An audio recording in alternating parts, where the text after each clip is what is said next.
ఉత్సాహం నింపే మాటలే చెప్తాను కానీ నీరు కార్చే ప్రయత్నం ఎప్పుడు చేయను. ఏమక్కా? అవునత్తయ్య గారు, పాపం గాయత్రి నాకు జరిగే అవమానాలు, నేను పడే బాధని చూడలేక వెలవెల్లాడిపోతుంది.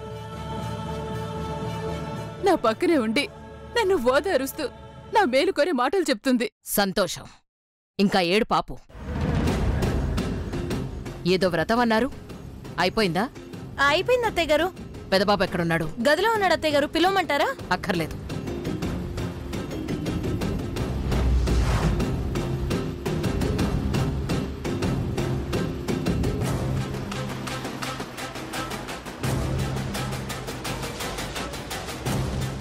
ఏంటి చిల్లి అలా చూస్తున్నావు? నాకు బ్రహ్మాండమైన ఐడియా వచ్చిందక్క. ఏంటిది? దగ్గరికి రా.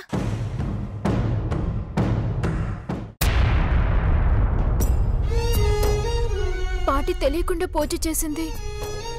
ఇప్పుడు నాకు సమస్య ఎలా ఉంది? రాత్రి అయ్యాక టిప్పుని అన్నని కలవడానికి గుడికొస్తానని చెప్పాను. పాటి ఏమో ఆ మొలకల్ని గుడి కొలనులో వెయ్యాలని, అది జంటగా అని చెప్పింది.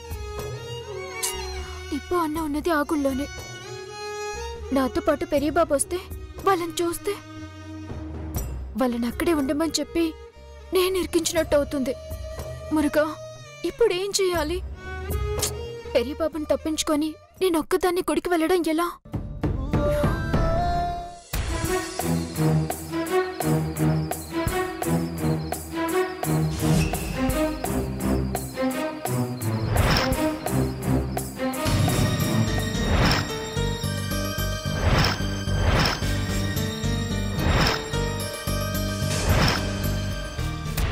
అదన్నమాట.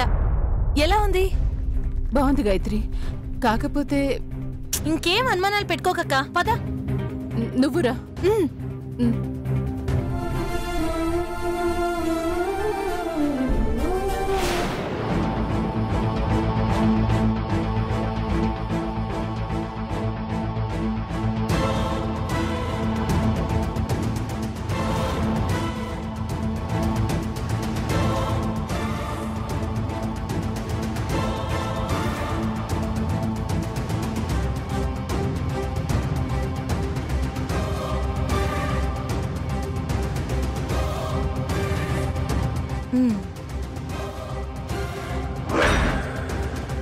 చెల్లి, పెదబాబు అన్నం తింటాడంటావా?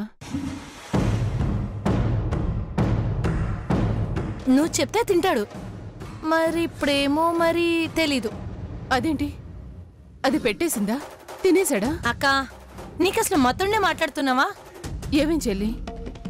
ఉపవాసం ఉండాలని అంబాల్ గారు చెప్తే వల్లి ఎందుకు పెడుతుంది?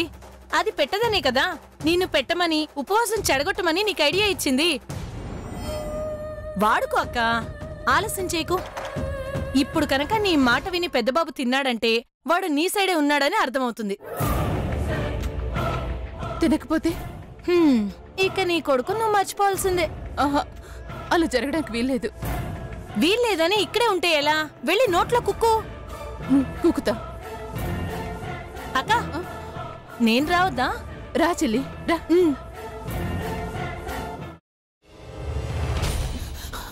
నువ్వు ఇంకేమన్నా చెప్పాలా? ఇంకేమన్నా అబద్ధం చెప్పాలనుకుంటే చెప్పేయి. నేను చూడాలనుకుంటున్నాను నన్ను మోసం చేయడానికి నువ్వు ఎంత నీచానికి దిగజారగలవు అని. ఎందుకు ఆలియా, ఎందుకు నువ్వు ఇలా చేసావు? నీకు తెలుసు కదా నానమ్మ తర్వాత నీ ఒక్కదానిని కదా నేను పూర్తిగా నమ్మేది. ఏమన్నావు నువ్వు? ఈ మధ్య అన్నిటినీ మర్చిపోతున్నావా? అది చాలు. వాటిలో ఉన్న శక్తి విషయాన్ని గ్రహించి మనకు వివరిస్తాయి.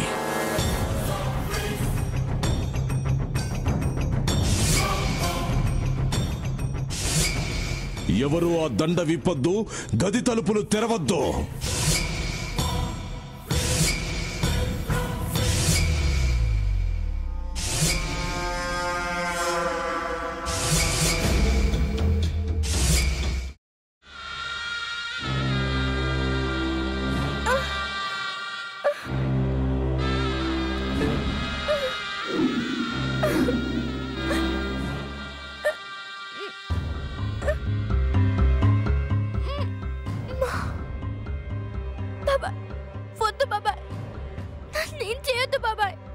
ప్లీజ్ బాబాయ్.